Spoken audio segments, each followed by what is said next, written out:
There's a chart I saw recently that I can't get out of my head. A Harvard business professor and economist asked more than 5,000 Americans how they thought wealth was distributed in the United States. This is what they said they thought it was. Dividing the country into 5 rough groups of the top, bottom, and middle 3 20% groups, they asked people how they thought the wealth in this country was divided. Then he asked them what they thought was the ideal distribution. And 92%, that's at least 9 out of 10 of them, said it should be more like this. In other words, more equitable than they think it is. Now that fact is telling, admittedly, the notion that most Americans know that the system is already skewed unfairly. But what's most interesting to me is the reality compared to our perception. The ideal is as far removed from our perception of reality as the actual distribution is from what we think exists in this country. So ignore the ideal for a moment. Here's what we think it is again.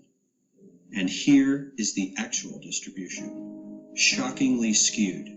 Not only do the bottom 20% and the next 20%, the bottom 40% of Americans barely have any of the wealth. I mean, it's hard to even see them on the chart.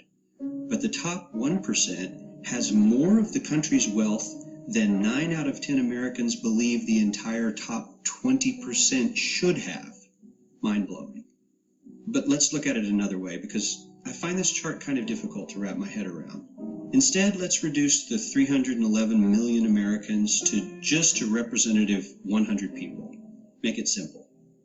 Here they are. Teachers, coaches, firefighters, construction workers, engineers, doctors, lawyers, some investment bankers, a CEO, maybe a celebrity or two. Now let's line them up according to their wealth. Poorest people on the left, wealthiest on the right, just a steady row of folks based on their net worth. We'll color code them like we did before based on which 20% quintile they fall into. Now let's reduce the total wealth of the United States, which was roughly $54 trillion in 2009, to this symbolic pile of cash. And let's distribute it among our 100 Americans. Well, here's socialism, all the wealth of the country distributed equally. We all know that won't work. We need to encourage people to work and work hard to achieve that good old American dream and keep our country moving forward. So, here's that ideal we asked everyone about. Something like this curve. This isn't too bad. We've got some incentive, as the wealthiest folks are now about 10 to 20 times better off than the poorest Americans. But hey, even the poor folks aren't actually poor, since the poverty line has stayed almost entirely off the chart. We have a super healthy middle class with a smooth transition into wealth. And yes, Republicans and Democrats alike chose this curve. 9 out of 10 people, 92%, said this was a nice, ideal distribution of America's wealth. But let's move on. This is what people think America's wealth distribution actually looks like. Not as equitable, clearly, but for me, even this still looks pretty great. Yes, the poorest 20 to 30% are starting to suffer quite a lot compared to the ideal, and the middle class is certainly struggling more than they were, while the rich and wealthy are making roughly 100 times that of the poorest Americans, and about 10 times that of the still healthy middle class. Sadly, this isn't even close to the reality. Here is the actual distribution of wealth in America. The poorest Americans don't even register. They're down to pocket change, and the middle class is barely distinguishable from the poor. In fact, even the rich between the top 10 and 20 percentile are worse off. Only the top 10% are better off. And how much better off? So much better off that the top 2 to 5% are actually off the chart at this scale. And the top 1%, this guy, well, his stack of money stretches 10 times higher than we can show. Here's his stack of cash, restacked, all by itself. This is the top 1% we've been hearing so much about. So much green in his pockets that I have to give him a whole new column of his own, because he won't fit on my chart. 1% of America has 40% of all the nation's wealth. The bottom 80%, 8 out of every 10 people, or 80 out of these 100, only has 7% between them. And this has only gotten worse in the last 20 to 30 years. While the richest 1% take home almost a quarter of the national income today, in 1976 they took home only 9%, meaning their share of income has nearly tripled in the last 30 years. The top 1% own half the country's stocks, bonds, and mutual funds. The bottom 50% of Americans own only 0.5% of these investments, which means they aren't investing. They're just scraping by. I'm sure many of these wealthy people have worked very hard for their money. But do you really believe that the CEO is working 380 times harder than his average employee? Not his lowest paid employee, not the janitor, but the average earner in his company. The average worker needs to work more than a month to earn what the CEO makes in 1 hour. We certainly don't have to go all the way to socialism to find something that is fair for hardworking Americans. We don't even have to achieve what most of us consider might be ideal. All we need to do is wake up and realize that the reality in this country is not at all what we think it is.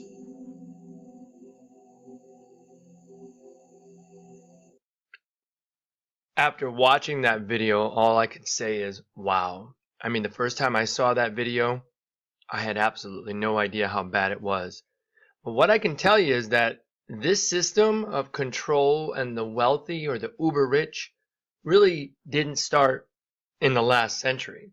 Matter of fact, it goes all the way back to the time of the social pyramid of Egypt. The pharaohs had a pyramidal structure to control. You had the slaves, you had the servants, you even had the lower class, middle class, and upper class. Does that look familiar? It really hasn't changed much. Look at this. This is the corporate pyramid that we, as a regular society, take as for granted. You have your employees, the bottom of the pyramid, your supervisors, middle managers, vice president, president, CEO. Doesn't that look pretty familiar?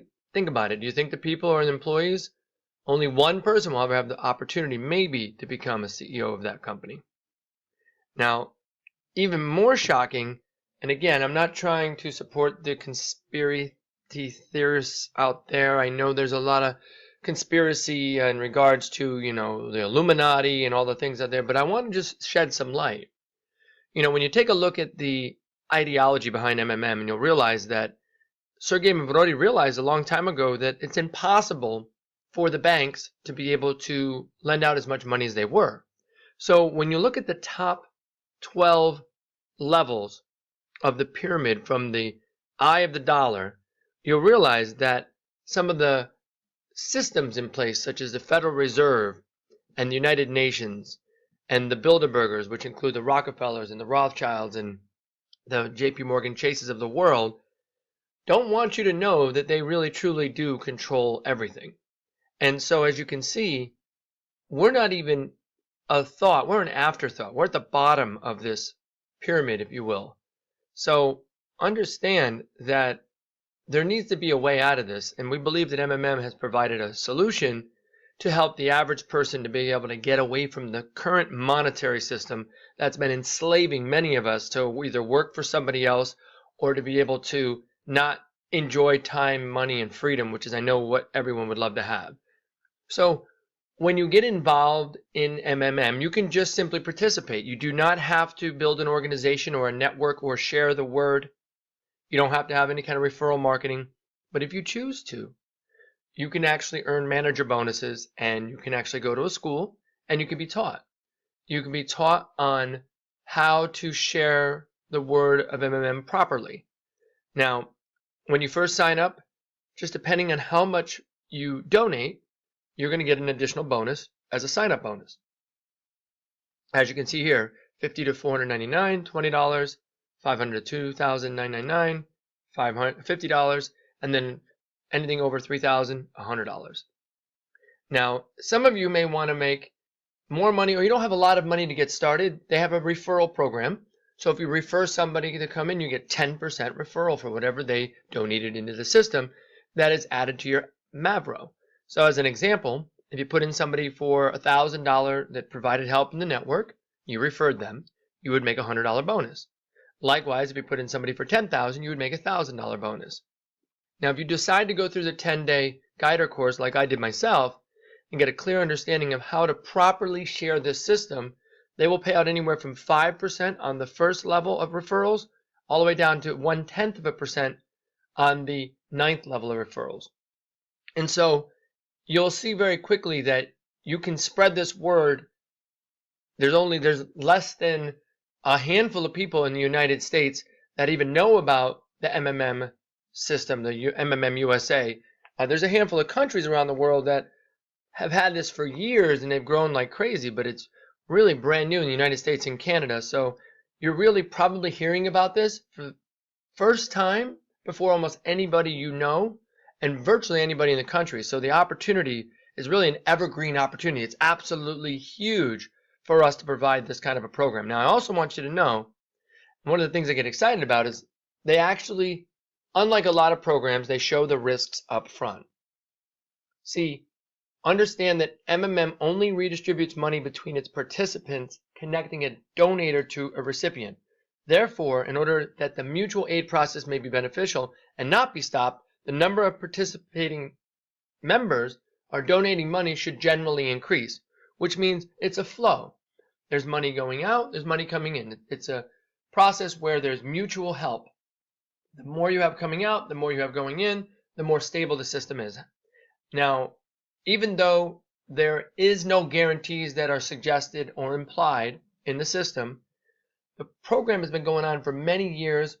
There's various mechanisms to make the donation exchange process more stable and beneficial for everyone. Now, there are some simple rules in place in regard to MMM. One of the most important things, and I will say this over and over again, you cannot sign up on an open Wi-Fi location such as a Starbucks or any location that's a friend's house. You need to be on the IP address of the home network that you signed up on. And you also need to register your cell phone. This is a very high level of security. They will block your account. They'll give you one chance to fix it. You don't want to have to go through that, so just play by the rules. You are not to advertise this on an ad rotator program. It won't make any sense to anybody anyway. Obviously, you cannot promote this as an investment opportunity, even though they're giving you an increase in your Mavro. There's no guarantee because you're providing help and getting help in the system. You have 36 hours to complete a provide help, and as I mentioned earlier, they're tracking that just to make sure you do what you said you're going to do. See, the definition of integrity is doing the thing you said you do long after the feeling when you said it has already gone away, and so they hold integrity in the system. And most importantly, in the event of a worldwide or countrywide financial crisis or a panic, they will put a pause in the system, and they will actually can last up to as much as 2.5 months, at which time the Mavro accounts and donations are frozen until the situation is resolved. There's been a couple times in the past where they had to go through this process when they did different changes. They tried to build it on a fiat currency and they realized that that could be regulated. That's why they went to Bitcoin, which is decentralized and not regulated. They had a 100% option that they had for a period of time, which they realized it couldn't sustain long term. They also realized back in Russia, obviously, that they couldn't do it in a particular country that is changing from communism to democracy without the powers to be the uber wealthy controlling everything. So with that said, I'm not sure why you got involved with MMM or would like to get involved with MMM, but one thing I do know is that people are looking for time and freedom. So you can always make more money, but you can't make more time. And what I found is that with the MMM system, you have the opportunity to do the things that you want to do, enjoy, whether you want to just help people, just give money to the system, help people, whether you want to be able to change your financial future, you want to get away from that job you've been working on for all those years, you want to be able to get away from the monetary system and have an alternative. You want to get involved in Bitcoin and cryptocurrency and Ethereum and learn about that and see that that is the future. Or you simply just want to make a little extra money to pay your car payment or your bills. Now, some of you may say, hey, look, this is for me. Fantastic. I'm ready to rock and roll. Just let the person know that shared you with this. You're ready to go. We'll get you started. It is a process, but we will get you through it. Second type of person says, you know, this is a great system. I like it, but I have a lot of questions. Please make sure you get your questions answered. And the third type of person says, this doesn't make any sense. This is not for me. And we understand, you know, MMM USA and MMM in general is not for everybody. But we do appreciate you taking the time. You know, it's the most valuable thing you have. You have an incredible day. Take care. Take charge. We'll see you at the top.